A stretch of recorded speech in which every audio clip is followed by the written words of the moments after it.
नमः सिद्धेभ्यः। ॐ नमः सिद्धेभ्यः। ॐ नमः सिद्धेभ्यः। नमः श्री वीतरागाय सर्वज्ञाय नमोस्तुते। हितोपदेशिने तुभ्यं नमोस्तु परमात्मने। नमोस्तु परमात्मने। पंच परमेष्टि भगवान की, अहिंसा परमो धर्म की, संत शिरोमणि आचार्य गुरुवर श्री विद्यासागर जी महाराज की, आचार्य प्रवर श्री समय सागर जी महाराज की,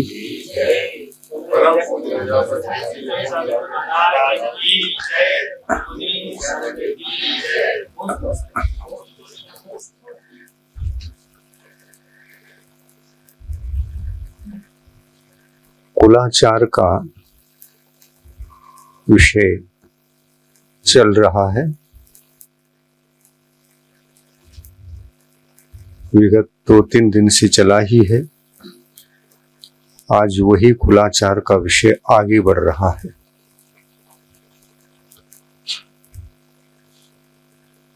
कुलाचार का अर्थ होता है कुल की परंपरा, और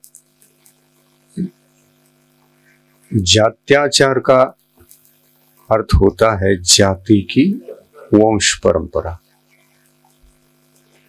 इसमें अपने को समझना है कि कुल और जाति केवल एक धर्म कुलाचार से ही ये दोनों विषय जुड़ते हैं, ऐसा नहीं। जो मनुष्य है, मनुष्य गति के एक विशिष्ट प्राणी है, एक विशिष्ट आत्मा है। मनुष्य का नाम सर्वोपरि है, सर्वश्रेष्ठता भी उसमें होने से सर्वोपरि है। गति 4 होते हैं, 4 गतियों में से मनुष्य गति में ही मनुष्य रहते हैं। देव गति में देव रहते हैं, नरक गति में नारकी जीव रहते हैं, और तिर्यंच गति में एक इंद्रिय से लेकर संगी पंचेंद्रिय तक के ये 5 प्रकार के वैरायटी वाले तिर्यंच जीव रहते हैं। धर्म की जहां तक परिपूर्ण बात चलती है, परिपूर्ण धर्म को हासिल करने वालों को उद्देश्य बना करके ही चल सकती है। 4 गतियों में देव गति के देव ही धर्म तो करते हैं, लेकिन परिपूर्णता नहीं। देव गति के देव सम्यक दर्शन और ज्ञान तक सीमित रहते हैं। चारित्र के संबंध में उनको आगे बढ़ना संभव नहीं है। इसी तरह से नारकी जीवों को लेकर के यदि कहा जाए तो वह भी नारकी जीव भी सम्यक दर्शन और ज्ञान तक ही सीमित है। चारित्र की ओर नहीं बढ़ सकते, संयम की ओर नहीं बढ़ सकते। संयम और चारित्र दोनों एकार्थक हैं। जहां तक अब तिर्यंच गति का क्रम है, तिर्यंच गति के तिर्यंची भी दर्शन और ज्ञान ये 2 ही धारण कर सकते हैं। अब उनके संबंध में चारित्र की यदि बात करें तो कर्म भूमि के तिर्यंच प्राणी, कर्म भूमि की तिर्यंच प्राणी धर्म में क्या संयम धारण कर सकते हैं?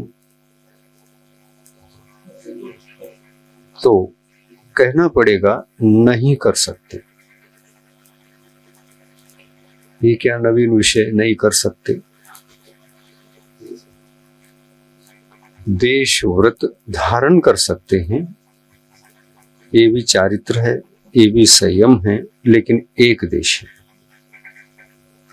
संयम के नाम से संयम की परिभाषा बनाई जाए, उसकी परिपूर्णता के रूप में उसकी परिभाषा बनाई जाए,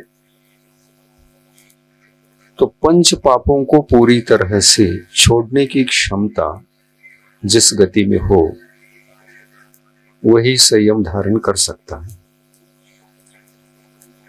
संयम धारण करने की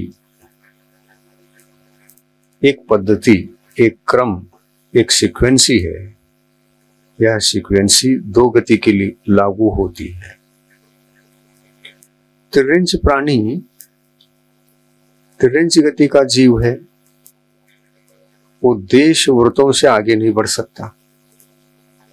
अब जिस जीव के पास देश व्रत होते हैं वह पापों को कम कर सकता है, परिपूर्ण त्याग नहीं सकता।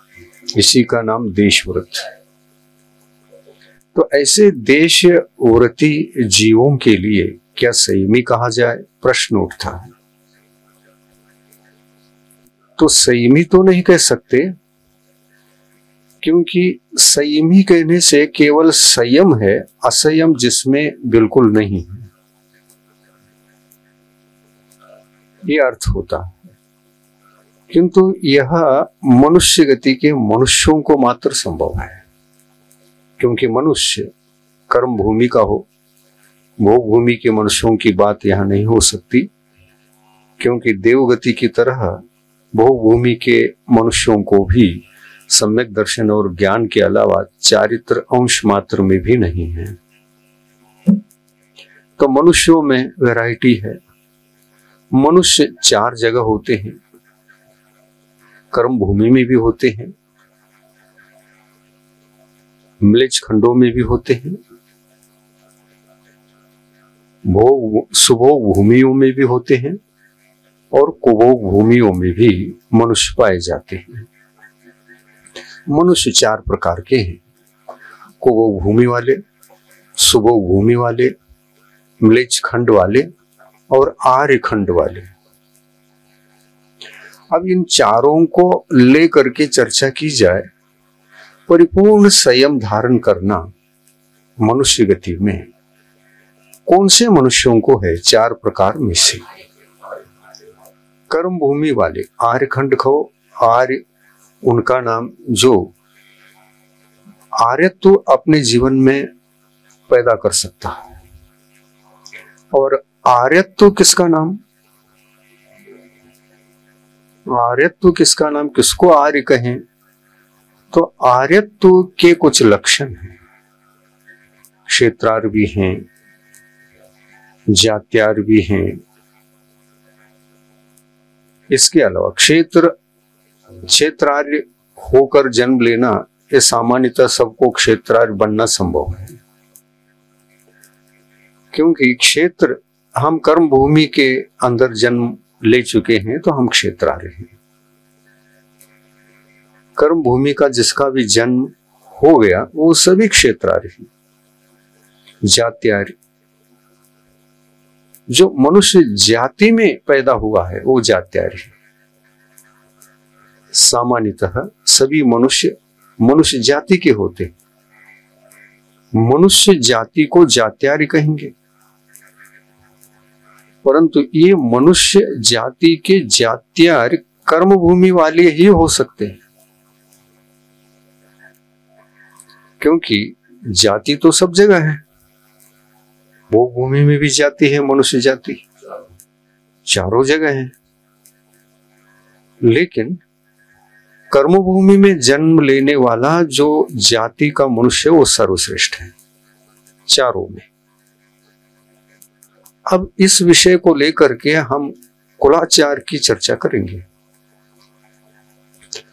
कुलाचार में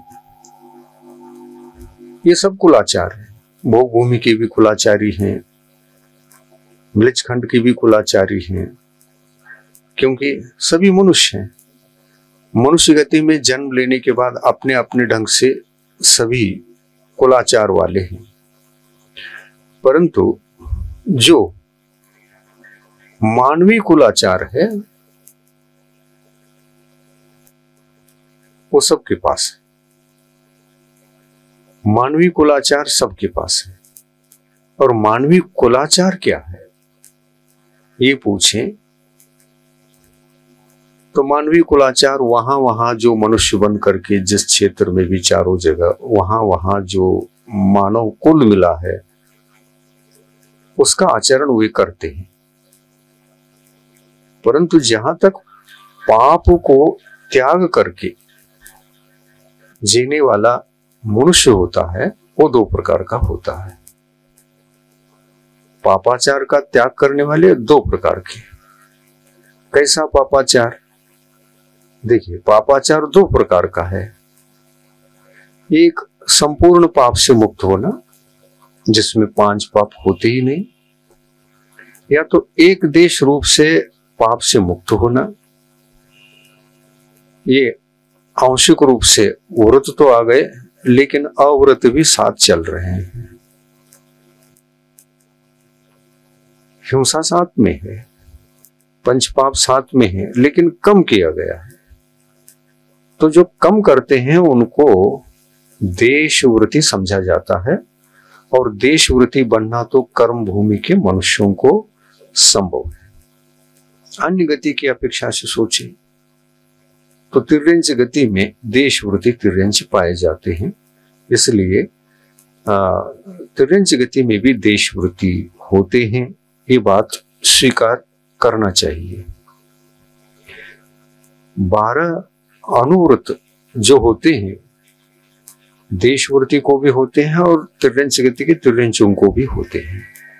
जैन दर्शन के प्रथमानु योग के रूप में लिखे गए जितने भी ग्रंथ हैं, सभी कथा ग्रंथों में जब तिर्यंच प्राणियों को लेकर के वे व्रतों की बात करते हैं तो 12 अनुव्रतों की बात करते हैं। तिर्यंच प्राणी भी 12 अनुव्रत का पालन करते हैं। ये 12 अनुव्रत कौन से हैं? जो मनुष्य प्रतिमाधारी बनना चाहता है उन प्रतिमाधारियों को रहने वाले अनुव्रत ही 12 व्रत हैं, और ये दोनों तरफ लागू हो रहे हैं। तिर्यंच भी पंचम गुण स्थान वर्ती होते हैं, और होते हैं इसलिए 12 अनुव्रत उनके भी हैं और 12 अनुव्रत एक मनुष्य के भी हैं, जिसमें पंच पापों में से एक देश पापों का त्याग होने के कारण उनका पंचम गुण स्थान बनता है, और पंचम गुण स्थान बनने से वे देश व्रती कहलाते हैं। उनका गुणस्थान का नाम है वीरता विरत गुणस्थान, यानी संयमा संयम गुणस्थान। 2 नाम है, वीरता विरत और संयमा संयम, ये गुणस्थान के नाम है।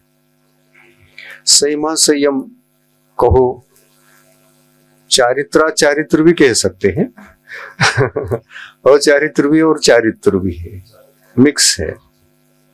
तो जहां पर पंचम गुण स्थान का सवाल है, पंचम गुण स्थान में जो तिर्यंच अथवा मनुष्य रहेंगे वो वीरता विरत रहेंगे, संयमा संयम रूप रहेंगे, यानी मतलब संयम के साथ असंयम भी चल रहा है और असंयम के साथ संयम भी चल रहा है।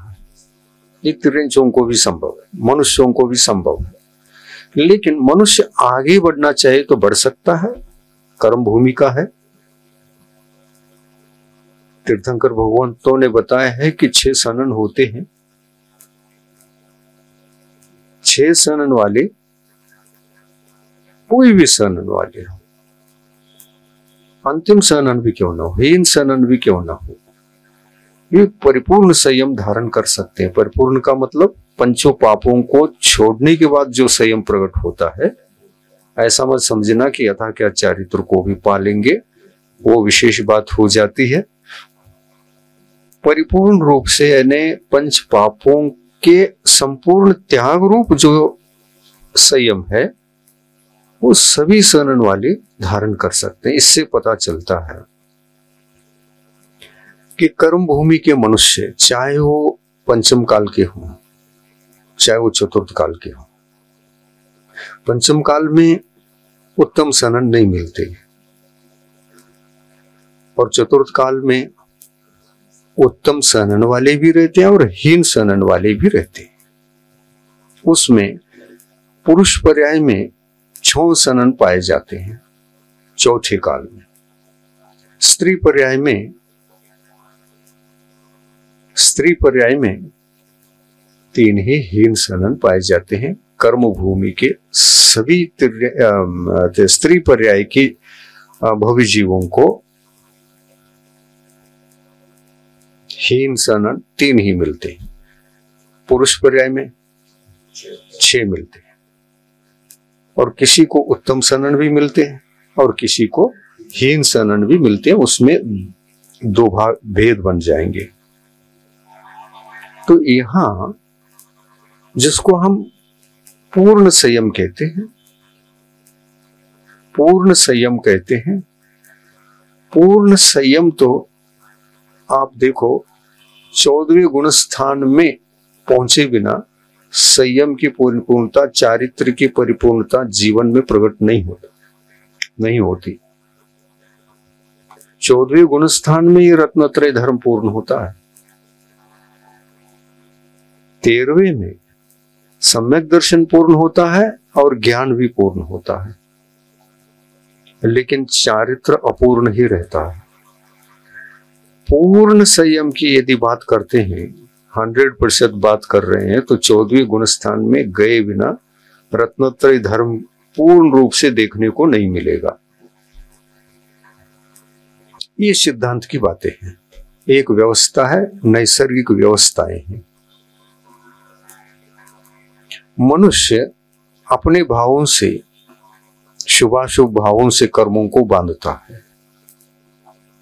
शुभ भाव से पुण्याश्रय होता है और अशुभ भाव से पापाश्रय होता है।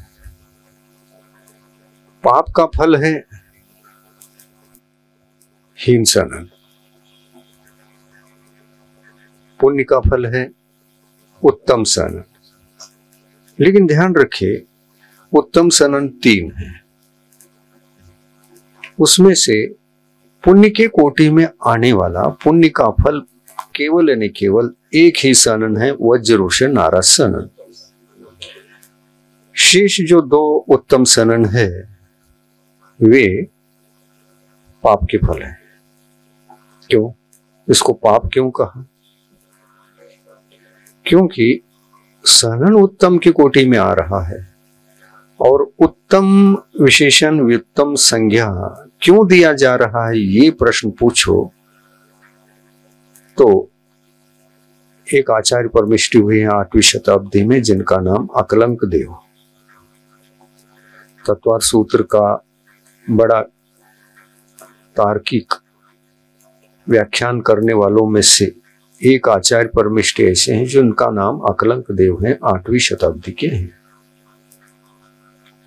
तो वो कहते हैं एक जगह, उत्तम सननों को उत्तम क्यों कहा? तो उन्होंने कहा कि उत्तम ध्यान को जो पैदा करे, उत्तम ध्यान को पैदा करने की शक्ति जिनमें हो, वो सब उत्तम है। अब प्रश्न आता है कि उत्तम ध्यान क्या है? तो ध्यान यहां 16 प्रकार के ध्यान है, मूल में 4 प्रकार के हैं। आर्त ध्यान, रौद्र ध्यान, धर्म ध्यान और शुक्ल ध्यान। क्या आर्त ध्यान को उत्तम कहेंगे? नहीं कहेंगे। रौद्र ध्यान को उत्तम कहेंगे? नहीं कहेंगे, क्योंकि ये 8 ध्यान 4 प्रकार के हैं और ये 8 ध्यान संसार मार्ग पर ले जाते हैं जीव को। संसार मार्गी बनता है, आर्त रौद्र ध्यान करता है जीव, और आर्त रौद्र ध्यान का मतलब ही है संसार मार्ग। और मोक्ष मार्ग के कोटि में आने वाले दो ही ध्यान है, धर्म ध्यान और शुक्ल ध्यान। इसके भी चार चार भेद हैं। वो 8 हो गए, ये भी 8 हैं। परे मोक्ष हेतु, अपरे संसार से हेतु। परे यानी 8 धर्म ध्यान और शुक्ल ध्यान, ये परे आगे के, परे यानी आगे के, ये मोक्ष के हेतुभूत हैं। धर्म ध्यान उसमें परंपरा से मोक्ष का हेतुभूत है और शुक्ल ध्यान साक्षात मोक्ष के कारणीभूत है। अब चलते, वो जो विषय बताया जा रहा है वो अत्यंत महत्वपूर्ण है। 3 सननों को उत्तम सनन क्यों कहा? शुक्ल ध्यान उत्तम ध्यान है। सभी ध्यानों में किसको उत्तम कहेंगे? शुक्ल ध्यान। धर्म ध्यान भी उत्तम नहीं है, धर्म ध्यान भी उत्तम ध्यान नहीं है, क्योंकि धर्म ध्यान सबको होता है। सामान्यतः हीन सनन वाले हों, उत्तम सनन वाले हों, सबको होता है धर्म ध्यान। धर्म ध्यान पूर्वक ही शुक्ल ध्यान की सिद्धि होती है। शुक्ल ध्यान 4 प्रकार के हैं। इसमें जरा भेद है। इसमें क्या भेद है? वज्र वृषभ नाराज सनन जिनको होता है वो पुण्यात्मा है, क्योंकि वज्र वृषभ नाराज सनन पुण्य प्रकृति होने से पुण्यात्मा को पुण्य प्रकृति प्राप्त है। कुछ किया होगा, क्या किया होगा? अत्यंत मंद कषाय, लेशा भले अशुभ हो, अशुभ लेशा वाला जीव भी अत्यंत मंद कषाय में आ जाता है तो उसको वज्र वृषभ नाराज सनन का भी बंध हो सकता है। ये विशेषता है। वज्र वृषभ नाराज सनन का बंध फिर दोनों प्रकार के लेशा वाले बंद कर सकते हैं। हाँ, दोनों प्रकार के कर सकते हैं, अशुभ लेशा वाले जीव भी और शुभ लेशा वाले जीव भी। देखिए, इसके लिए उदाहरण वैसे तो कई बार प्रवचनों में आया है, पुनः एक बार दोहराते हैं।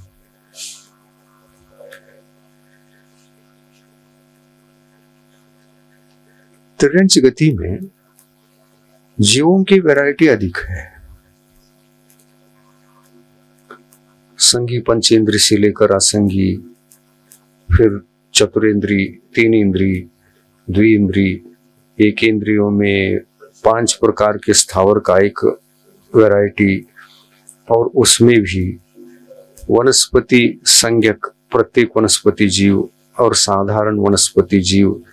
इसमें साधारण वनस्पति जीवों की जो कैटेगरी है ये सब निगोदी है, ये सभी निगोदी हैं, और जो प्रत्येक वनस्पति हैं ये अपने आप में अलग है। इनके शरीर के आश्रय से वो पैदा हो सकते हैं साधारण जीव, परंतु ये स्वयं एक इंद्रिय होकर के भी वनस्पति का एक जीव निगोदी नहीं है। क्या कारण है निगोदी नहीं है? क्योंकि ये प्रत्येक वनस्पति नाम कर्म के उदय से जन्मते हैं, इसलिए निगोदी नहीं है। क्योंकि इनका शरीर भी एक ही होता है और उसमें खुद एक ही रहता है। प्रत्येक वनस्पति का एक जीव प्रत्येक नाम कर्म के उदय से ऐसा होता है। अब दूसरी तरफ देखें, वो निगोदी जीव को भी वनस्पति की कोटि में लिया गया, साधारण वनस्पति कहा, और ये निगोदी जीवों का आवास केवल वनस्पति का एक, प्रत्येक वनस्पति का एक जीवों का जो शरीर है उसी में रहते हैं, ऐसा नहीं। मनुष्यों के शरीर में भी है, लेकिन उनकी संज्ञा मनुष्यों के शरीर में होने से वो मनुष्य नहीं कहलाएंगे, क्योंकि ये पंचेंद्रिय है। मनुष्य नहीं कहलाएंगे। मनुष्य के शरीर में निगोदी जीव रहते, हाँ, उनका स्वतंत्र शरीर है, स्वतंत्र आत्माएं हैं, रहते हैं। कौन से रहते हैं? तो कौन से मतलब निगूढ़ जीवों में भी फिर वैरायटी आ गई क्या? आ गई। बादर भी हैं और सूक्ष्म भी हैं। बादर निगूढ़ जीव अलग है और सूक्ष्म निगूढ़ जीव अलग है। बादर हो या सूक्ष्म हो, इन दोनों वैरायटी वाले जीवों को साधारण नाम कर्म का उदय भी रहता है, परंतु प्रत्येक वनस्पति का एक नाम कर्म का उदय नहीं रहता। प्रत्येक होता तो निगूढ़ जीवों को भी ये प्रसंग आता कि एक निगूढ़ जीव एक ही शरीर में एक ही है, ये प्रसंग आता। लेकिन ऐसा नहीं होता। निगूढ़ जीवों का एक शरीर है तो उसमें अनंत निगूढ़ आत्माएं रहती, एक ही शरीर में। अंदर जैसे एक घर में अनेक परिवार के लोग रहते हैं, तो वैसे ही एक निगूढ़ जीव, शरीर एक, आत्माएं अनंत रहेंगी, आत्माएं अनंत। बादर निगूढ़ जीव, बादर शरीर वाला है, फिर भी बादर नाम कर्म वाले जो जीव रहते हैं एक ही शरीर में शामिल होंगे। एक आया, दो आया, तीन आया, जन्म लेते जाते हैं। एक साथ अनंत भी आ सकते हैं और आगे पीछे भी आ सकते हैं, परंतु शरीर एक है। उनका जन्म, मरण, श्वासोश्वास आदि एक ही शरीर के माध्यम से होगा।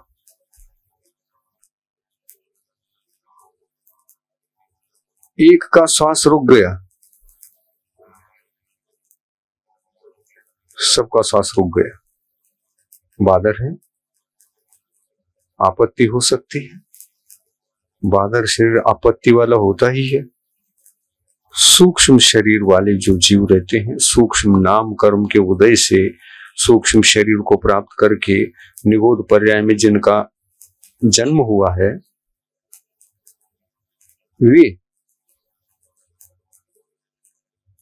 शरीर से सूक्ष्म, शरीर सूक्ष्म, इनका स्थूल है बादर वाले का। इसमें भी अनंत जीव रहते हैं, वे भी साधारण वनस्पति ही कहलाते हैं। सूक्ष्म साधारण वनस्पति निगूढ़ जीव, वनस्पति की कोटि में रख दो, उनको कोई दिक्कत नहीं। परंतु बादर भी निगूढ़ है, साधारण नाम कर्म का उदय है। और साधारण कहने से जिनका जन्म, मरण, आयु, श्वासोश्वास समान रूप से होता है, उनका वह शरीर है। जिनकी आयु समान रहेगी और समान आयु वाले हैं, आगे पीछे आयु वाले नहीं हैं, हो या न हो, मरण सबको एक साथ करना पड़ेगा, क्योंकि बादरों का ये नियम है। बादर शरीर है और क्योंकि उसी शरीर के माध्यम से श्वास होगा, तो एक का श्वास रुक गया तो अनंत का श्वास रुक गया। एक को आहार मिला, सबको मिला। एक को आहार नहीं मिला, किसी को नहीं मिला। तो वहां पर ऐसे निगूढ़ शरीर में, बादर निगूढ़ शरीर में, बादर निगूढ़ जीव अनंत की कोटि में है। किसी की आयु कम भी है, ज्यादा भी है। वो ये बता रहे हैं, जिनकी आयु समान होती है, श्वास रुक गया, उनका तो सकाल मरण हो गया। ऐसे अनंत जीवों का मरण चलता रहता है। कितने ही जीव समान आयु वाले, तो समान आयु वाले मरेंगे, एक साथ आए थे, एक साथ मरेंगे। अब जो समान आयु वाले नहीं थे, उनका भी श्वासोश्वास रुक रहा है, तो अकाल मरण से मरेंगे, लेकिन सभी मरेंगे। अकाल मरण से मरेंगे लेकिन सभी मरेंगे। बाधर जीव क्योंकि दूसरे को भी बाधा पहुंचा सकता है और स्वयं भी बाधित हो सकता है, इसलिए अकाल मरण सबका होगा। जिनकी आयु कम ज्यादा का मतलब घटित हो गए ना, कम आयु वाले भी मर रहे हैं, अधिक आयु वाले भी मर रहे हैं।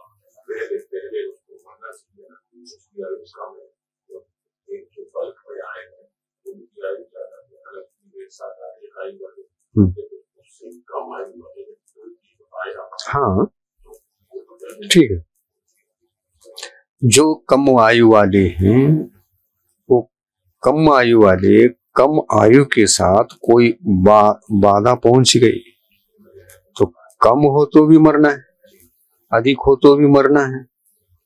शरीर एक है, शरीर में जो चलने वाला श्वासोश्वास है वो अगर रुक गया, कम आयु वाले मिलेंगे, समान आयु वाले मरेंगे, सभी मरेंगे। फिर वह निगोद जीव का जो शरीर है वो जीवन से खाली हो गया। अब वो खाली हो गए तो खाली हो गया, लेकिन किसी वनस्पति, प्रत्येक वनस्पति जीव के सहारे से ये जो शरीर होते हैं, निगोदी शरीर, कम नहीं होते, कम नहीं होते। बताया है कितने होते हैं, तो असंख्यात लोक प्रमाण उनके शरीर होते हैं। असंख्यात 3 लोक है मान लीजिए, एक लोक के प्रदेश कितने हैं? असंख्यात। फिर दूसरी, तीसरी, चौथे, 5 संख्यात, असंख्यात तक पहुंचना, उतने लोक। असंख्यात लोक में असंख्यात लोकों के जितने प्रदेश होते हैं उतने निगोदी जीव होते हैं।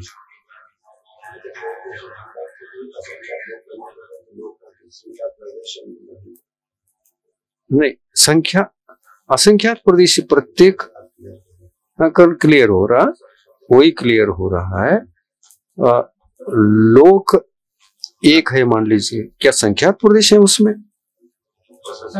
हाँ, कभी एक लोक के प्रदेश संख्यात तो हो ही नहीं सकते, हो जाएंगे तो 3 लोक खाली पड़ेगा, फिर बाकी प्रदेश में क्या है? फिर प्रदेश तो लोकाकाश में, लोकाकाश के जितने प्रदेश हैं वो असंख्यात।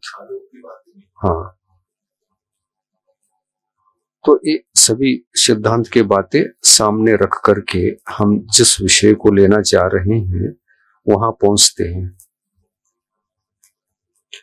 लोक के असंख्यात प्रदेश हैं और एक प्रत्येक वनस्पति का एक जीव है,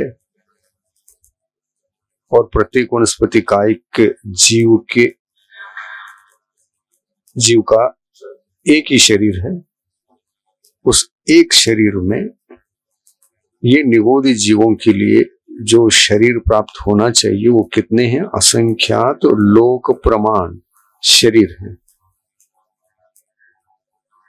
इसको जरा अच्छे से समझेंगे तो व्यवस्थित समझ में आ जाएगा।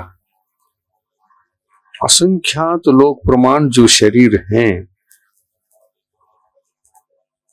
एक प्रत्येक वनस्पति का एक जीवों के शरीर में, और वो भी कहाँ है तो उसको भी बताया था एक बार कि वनस्पति स्कंद वह सप्रतिष्ठित वनस्पति का एक जो जीव है। सप्रतिष्ठित कब कहेंगे? एक प्रत्येक वनस्पति का एक जीव है, उसको सप्रतिष्ठित कब कहेंगे? सप्रतिष्ठित तब जब निगोद जीव आना प्रारंभ होगा, उनका आवागमन जब शुरू होगा तब वह सप्रतिष्ठित कहलाएगा, अन्यथा उससे पहले वह अप्रतिष्ठित ही रहता है। हाँ, मात्र एक ही जीव है, वो अप्रतिष्ठित है। शुरुआत में कोई भी प्रत्येक वनस्पति कायिक का जीव का शरीर, कोई भी प्रत्येक वनस्पति कायिक का जीव का शरीर अप्रतिष्ठित ही रहता है। सप्रतिष्ठित बाद में बनता है। कितने बाद में? तो अंतर मुहूर्त बाद वो सप्रतिष्ठित होता है। ये गोमटसार जीव कांड में बहुत विशद चर्चा की गई है, वहीं से हम बता रहे हैं।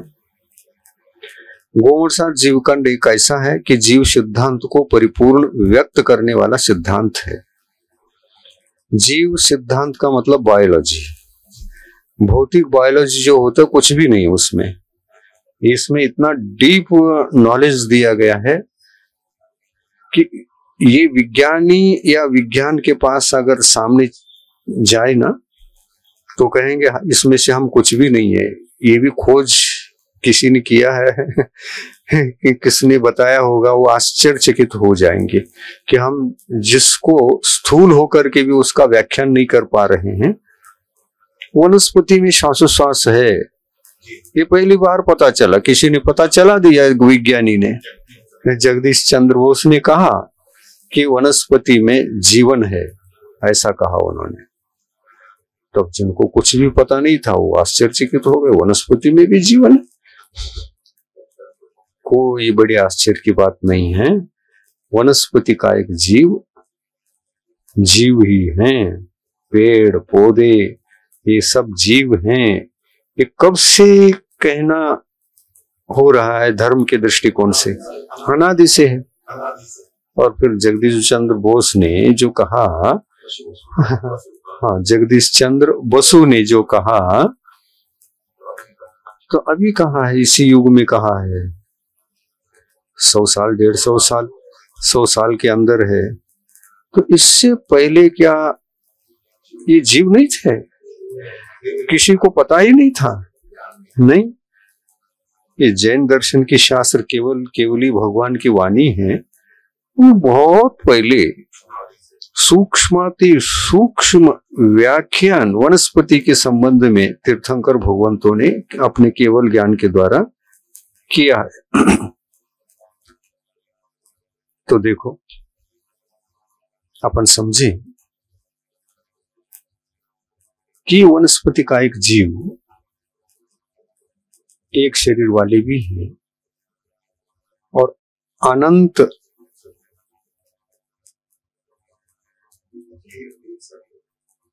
प्रत्येक वनस्पति का एक जीव के जो संख्या है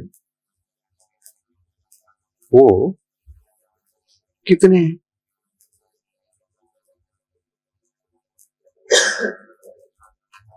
असंख्यात।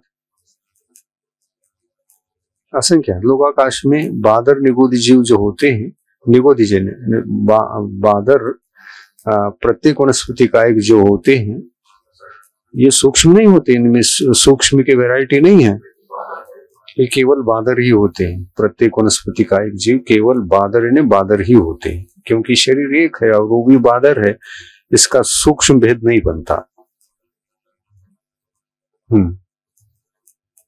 वो जो साधारण वनस्पति हैं वो बादर भी हैं और सूक्ष्म भी है, वो निगोदी है।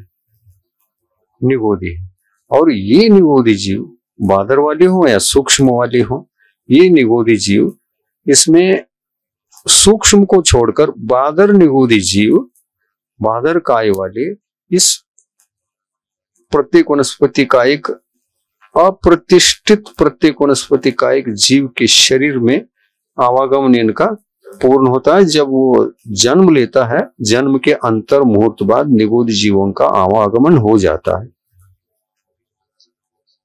ये विषय वैसे प्रासंगिक नहीं है, फिर भी दोहराने से आप लोगों को जरा सा दृष्टि के सामने आ जाए, इसलिए बता दिया। चलिए अपन आगे बढ़ते हैं, ज्यादा विस्तृत में करते हुए। निगोदी जीव और बादर जीवों में, निगोदी जीवों में दो वैरायटी हो गई, बादर निगोदी और सूक्ष्म निगोदी। इसमें क्या अंतर है? तो कहते हैं दोनों निगोदी है, दोनों को साधारण नाम कर्म का उदय भी है, परंतु शरीर की अपेक्षा से एक का बादर शरीर है और एक का सूक्ष्म शरीर है। बादर शरीर, सूक्ष्म शरीर। बादर निगोदी जीव कहाँ रहते हैं? तो प्रत्येक वनस्पति का एक जीव के आश्रय से रहते हैं। वहीं क्यों रहते हैं? उनमें व्यवस्था है। कैसी व्यवस्था है? स्कंद, अंडर, आवास और पुलवी, वो पुलवी के अंदर रहते हैं, पुलवी के अंदर रहते हैं। एक पुलवी में उन्होंने कहा कि असंख्यात लोक प्रमाण शरीर रहते हैं और उन असंख्यात लोक प्रमाण एक एक शरीर में, बादर निगोदी है, सब बादर शरीर है, असंख्यात लोक प्रमाण निगोदी शरीर पुलवी में रहते हैं।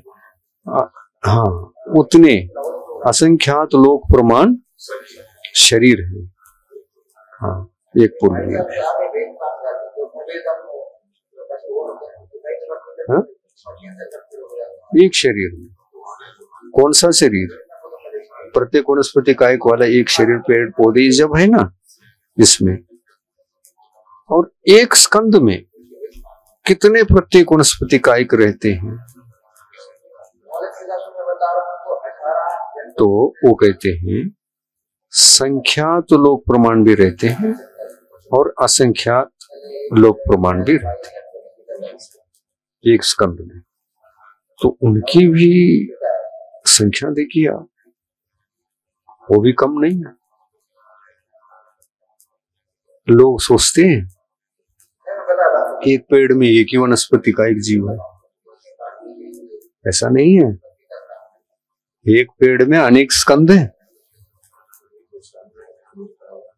हाँ, नहीं, एक एक स्कंद रूप प्रत्येक वनस्पति का एक शरीर में, वो स्कंद का अंश है, वो स्कंद का एक हिस्सा है। वो एक स्कंद में प्रत्येक वनस्पति का एक जीवों की संख्या कितनी है? तो कहते हैं संख्यात भी हो सकते हैं, असंख्यात भी हो सकते हैं। गोमरसार जीव कांड में ये चर्चा है। नहीं, वो निगोदी जीवों की, प्रत्येक नहीं, प्रत्येक तो बादर ही है, ये साधारण है। और प्रत्येक वनस्पति का एक पेड़ इत्यादि जो ये हैं, ये सभी बादर ही हैं। और ये इनके भेद बताए कि वो अप्रतिष्ठित भी होते हैं और सप्रतिष्ठित भी होते हैं। सप्रतिष्ठित का मतलब होता है जहां निगोदी जीवों का पुलवी में आवागमन शुरू हुआ, क्योंकि पुलवी का भी निर्माण कौन करेगा? प्रत्येक वनस्पति का एक जीव। पुलवी तैयार होगी, अंडर, आवास, ये सब तैयार होगा। जब पुलवी की तैयारी हो जाती है तब सप्रतिष्ठित कहलाता है वो, सप्रतिष्ठित। और उस पुलवी में आना प्रारंभ हो गया तब वह सप्रतिष्ठित हो गया, अप्रतिष्ठित नहीं रहा। और इसके लिए समय कितना लगता है ये कहते हैं तो अंतर मुहूर्त लगता है। हालांकि हम देखते हैं किसान खेत में बीज बोता है तो बीज तो 3-4 दिन बाद उग रहा है, और अंतर्मुहूर्त कैसे? हाँ, उसमें 4 दिन लगते हैं, किसी को 5 दिन भी लग सकते हैं। हाँ, जैसे नारियल का पेड़ है तो नारियल तो कच्चा रहता है, अंकुरित होने के लिए समय भी लगता है। तो क्या अंतर्मुहूर्त में है वो? नहीं, वो अंकुरित होने के लिए तो समय लगेगा, पर जब उस नारियल को खाद पानी इत्यादि अनुकूलताएं जो दी जाए कि वो अंकुरित हो जाए, ऐसा अनुकूलता मिलने पर, अनुकूल वातावरण को पा करके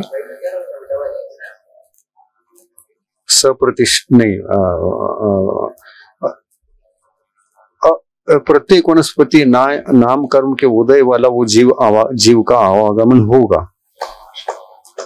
आ गया, अब नारियल के पेड़ में नारियल बनने के लिए आ गया, वो नारियल का पेड़ बनने के लिए आया है। हाँ, तो प्रत्येक नाम कर्म वाला है, साधारण नहीं। वो आएगा, आत्मा आएगा, बद्ध नाम कर्म वाला, प्रत्येक नाम कर्म को जिसने बांधा वो आएगा। वनस्पति जाति में आ रहा है तो वो वनस्पति जाति में आएगा। पृथ्वी का एक जाति अलग है, अग्नि का एक अलग है, वो अलग है। ये वनस्पति की चर्चा है। हाँ, तो आ गया, किस पेड़ में आया? नारियल का पेड़ बनने के लिए आया। कौन सा जीव आया? प्रत्येक नाम कर्म वाला है। तो उसके साथ साधारण भी आ रहे हैं क्या? नहीं आ रहे, अभी शरीर धारण ही नहीं हुआ, तो वो कैसे आएंगे?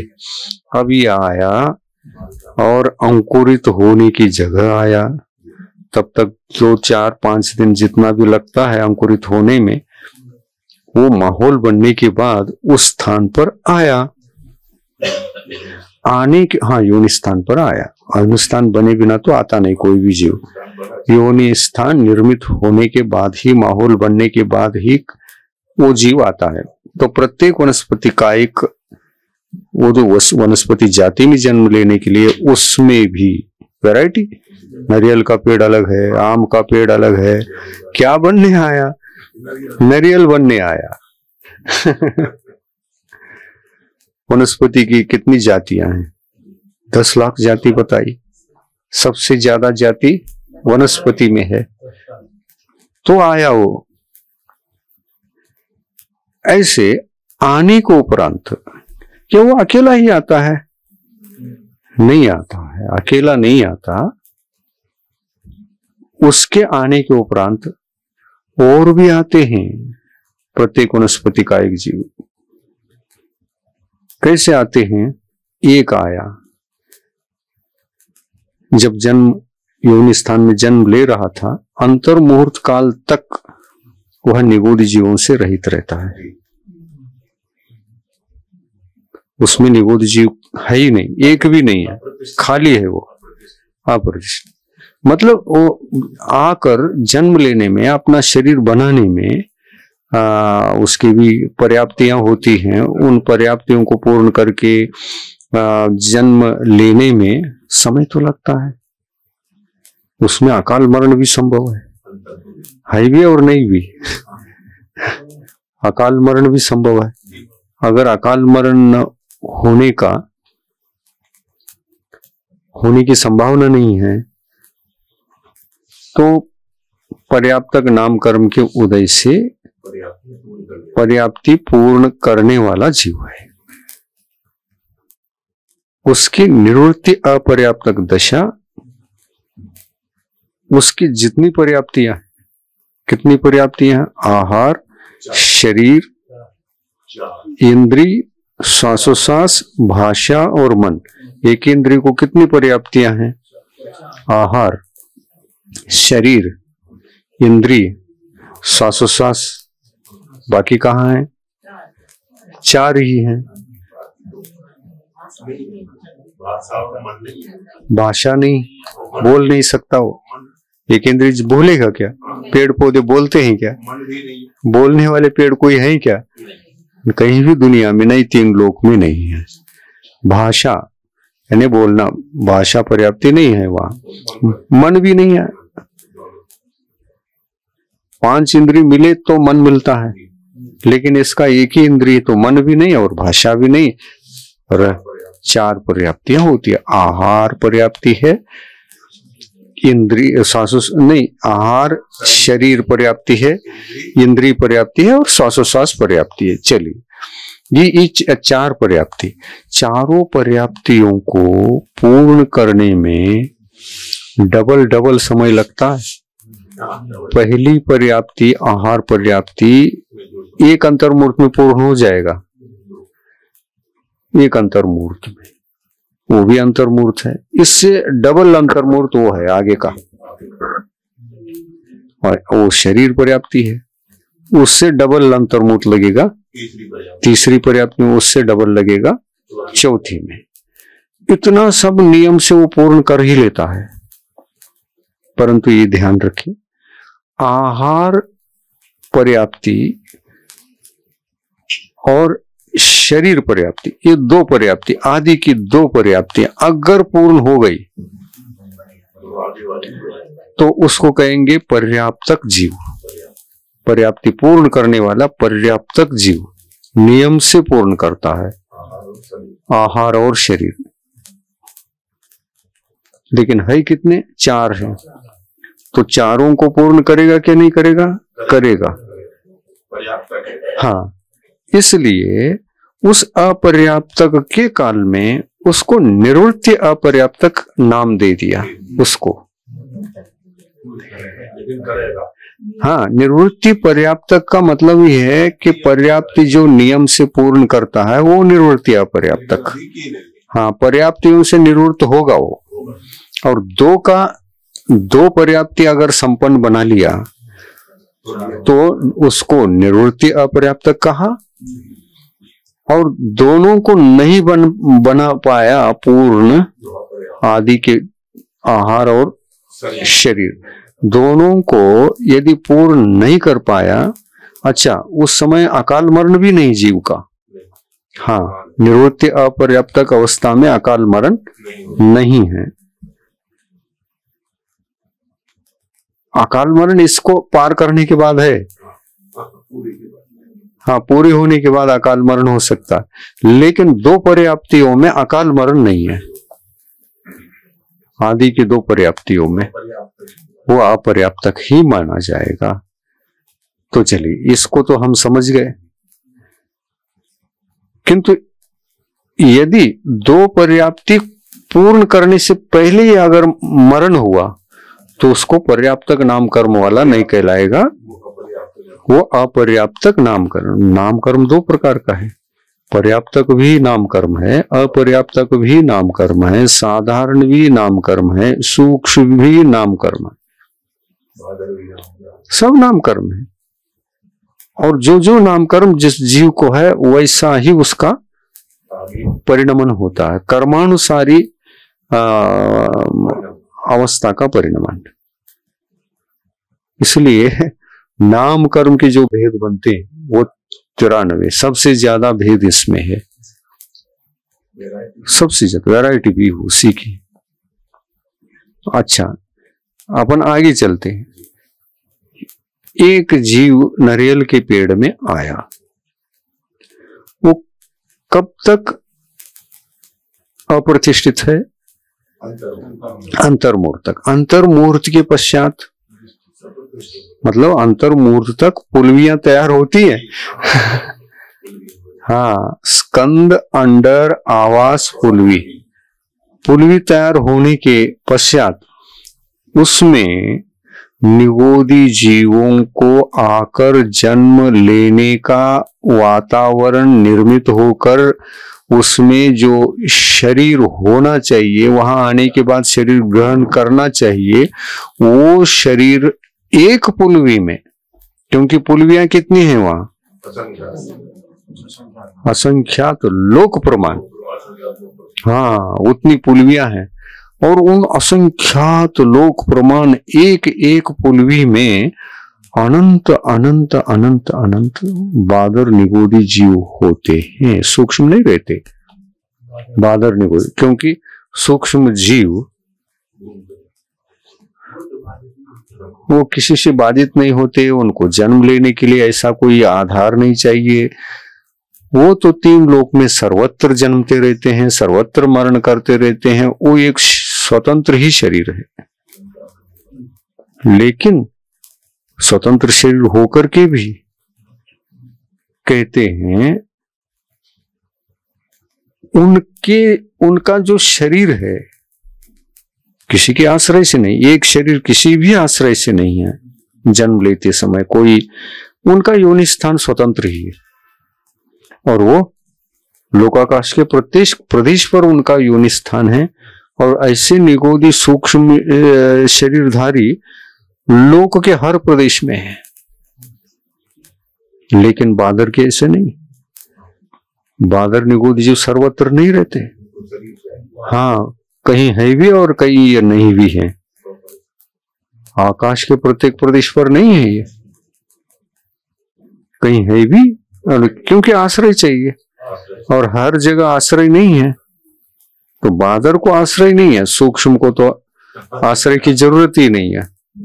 इसलिए कहा उनका शरीर इतना सूक्ष्म है कि वह सूक्ष्म शरीर न किसी को बाधा पहुंचाता है और न किसी से बाधित होता है।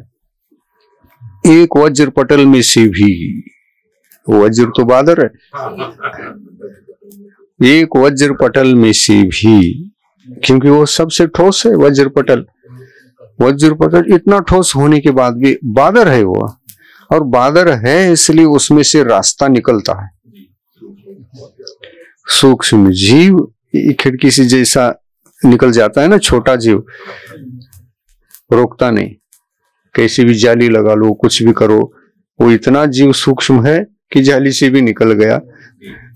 ऐसे वज्र पटल में से भी उसको जाने को रास्ता है, न वज्र पटल से बाधित होता है और न ही स्वयं अपने शरीर से किसी को बाधा दे सकता है।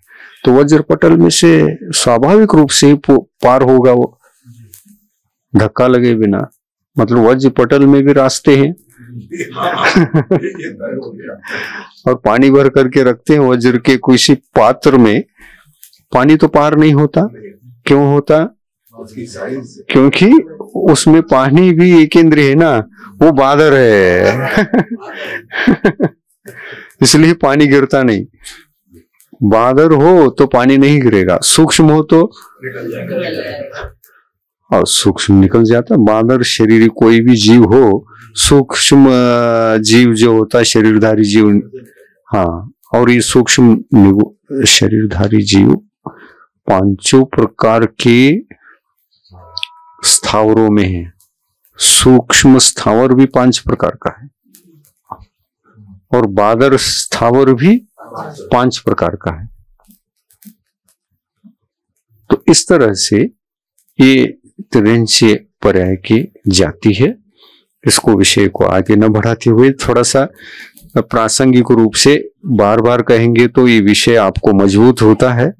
इसलिए अपन ने, हाँ टाइम है, हाँ 1 घंटे की बात छोड़ दो, टोटल टाइम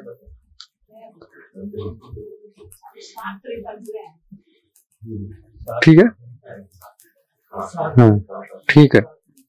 7 मिनट में अपन कुलाचार की भूमिका बना लेते हैं। कुलाचार देखिए, मनुष्य मात्र की परिकल्पना आपको दे दी गई, कितने स्थानों पर रहते हैं, उनकी जाति क्या है। भोग भूमि की जाति के मनुष्य अलग हैं, कुभोग भूमि की जाति के मनुष्य अलग हैं, म्लेच्छ खंड की जाति अलग है, कर्म भूमि की जाति अलग। तो इन मनुष्य पर्यायों में मनुष्य बनकर जन्म लेने वाले जो जीव हैं, अपने क्षेत्र की अपेक्षा से उस क्षेत्र में जन्म लेने वाले, उसी क्षेत्र के अनुसार ही उनका कुलाचार रहेगा, उनकी जाति रहेगी। ये ठीक है, हर जगह घटित होगा। म्लेच्छ खंड में भी घटित होगा, आर्य खंड में भी घटित होगा, भूभूमि में भी घटित होगा, कुभोग भूमि में भी घटित होगा। अब अपन चलते हैं, सबसे महत्वपूर्ण, इन सबसे ऊपर उठा हुआ मनुष्य अगर कोई है तो आर्य खंड की। किस अपेक्षा से ये श्रेष्ठ है? तो एकमात्र धर्म की अपेक्षा से श्रेष्ठता प्राप्त होती है। धर्म क्या है? तो सम्यक तो धर्म है, सम्यक ज्ञान धर्म है, सम्यक चारित्र धर्म है।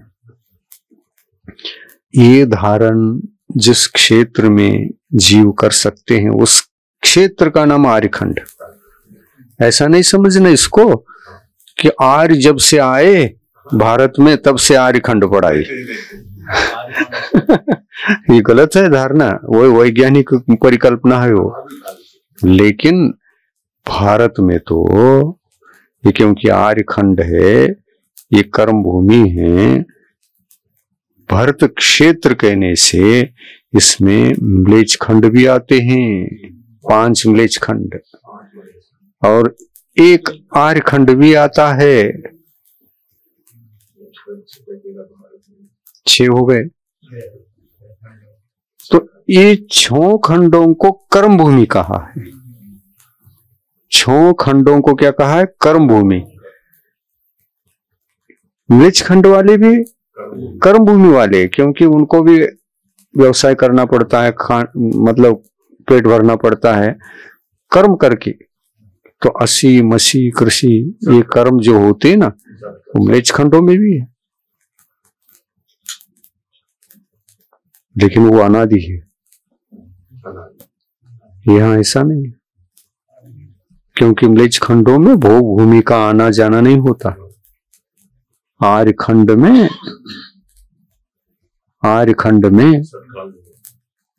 भोग भूमियों का आना भी है और जाना भी है। हाँ, षटकाल। अब ये भी कर्म भूमि, वो 5 म्लेच्छ खंड भी कर्म भूमि, वहां भोग भूमि के कल्प वृक्ष कभी नहीं होते, इसलिए कहना पड़ता है कि वहां के षटकर्म अनादि निधन है। कर्म भूमि अनादि से है वो, लेकिन अपना कर्म भूमि अनादि नहीं है, अनादि नहीं है ये। हाँ, वैसे देखा तो परंपरा से अनादि है, लेकिन विच्छेद भी तो हो रहा है। विच्छेद हो तो, और भोग भूमि आ गए 3 काल तक, उत्तम भोग भूमि, मध्यम भोग भूमि, जघन्य भोग भूमि, तीनों कालों तक ये कर्म भूमि नहीं है, ये भोग भूमि है, आर्यखंड।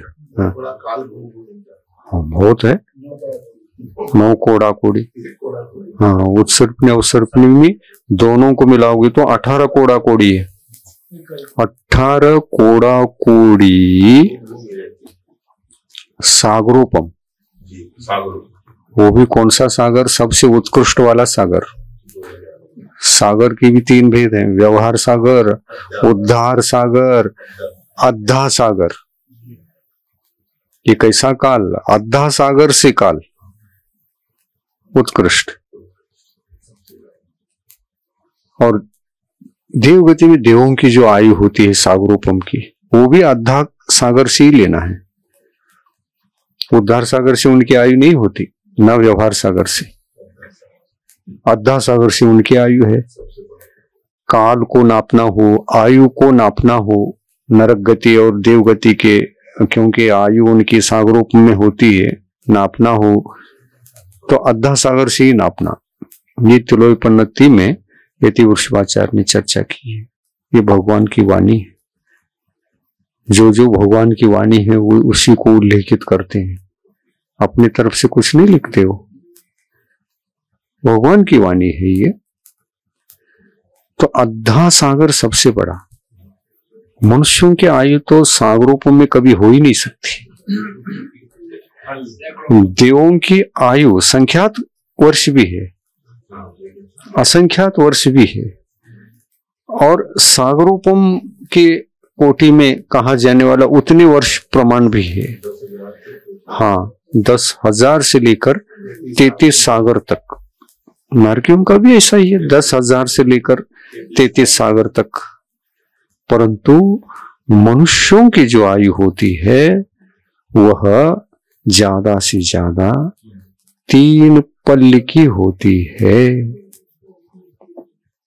3 पल की, मनुष्य हो या तिर्यंच हो, उत्कृष्ट आयु 3 पल की होती है।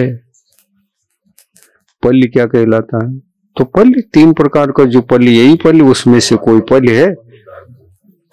तो आयु को नापने के लिए कभी भी पल्य में अद्धा पल्ली को ही लेना चाहिए, अद्धा पल्ली को, चाहे भोग भूमि के आयु को बताने के लिए हो, चाहे स्वर्ग नरक के लिए।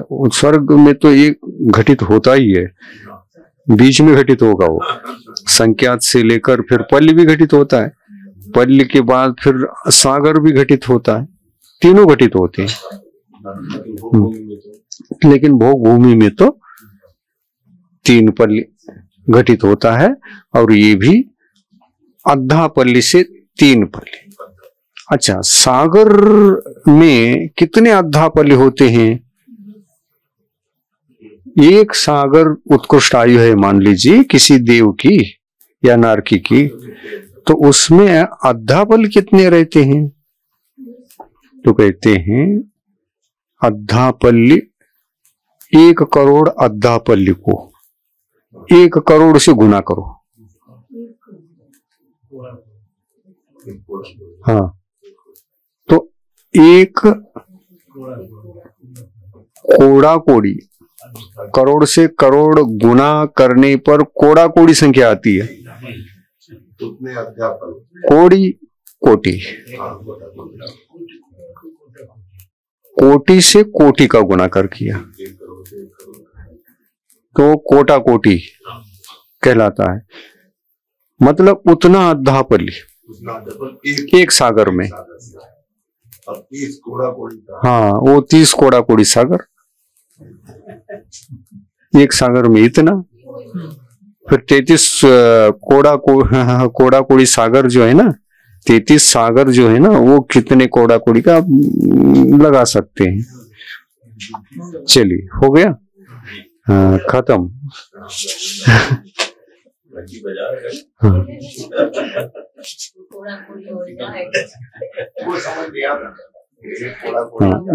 इसको आगे बढ़ाएंगे। हाँ,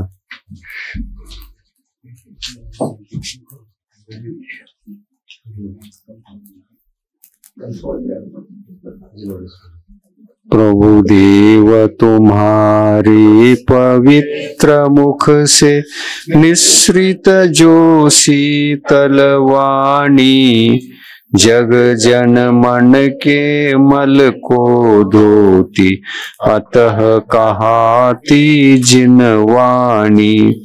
जयवंतो माँ जग में तब तक जब तक सूरज चांद रहे, शीश नवाते कर्म हरो माँ, अब तक हम विषयांध रहे, अब हम ना विषयांध रहे। जिनवानी माता की जय।